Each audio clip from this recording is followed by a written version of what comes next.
Hi friends, எல்லோரும் எப்படி இருக்கீங்க? நல்லா இருக்கீங்க அப்படின்னு நினைக்கிறேன்.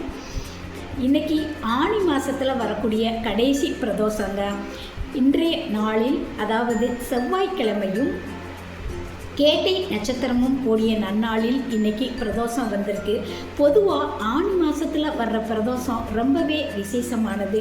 இந்த நேரத்தில் நீங்கள் சிவபெருமானை போய் வழிபட்டீங்க அப்படின்னா உங்களுக்கு பலவிதமான நன்மைகள் நிச்சயம் கிடைக்குங்க.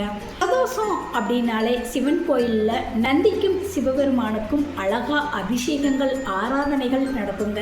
நீங்கள் பொதுவாக சிவன் கோவிலுக்கு போனீங்கன்னா வெறும் கையால் போகக்கூடாதுங்க.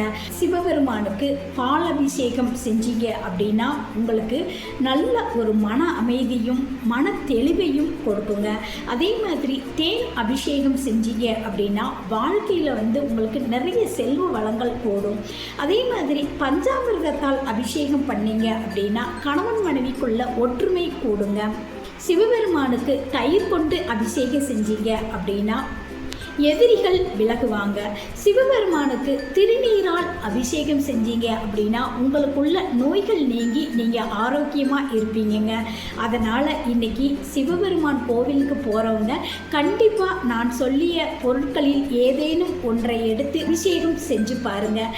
நிச்சயம் உங்களோட வாழ்க்கையில் பல மாற்றங்கள் நடக்குங்க. இந்த ஆனி மாத கடைசி பிரதோஷ தினத்தில் சிவபெருமானோட அருளை பெற்று எல்லா தோஷங்களிலிருந்தும் விடுபட்டு நல்ல வாழ்க்கையை வாழ வாழ்த்துக்கள். நன்றி, வணக்கம்.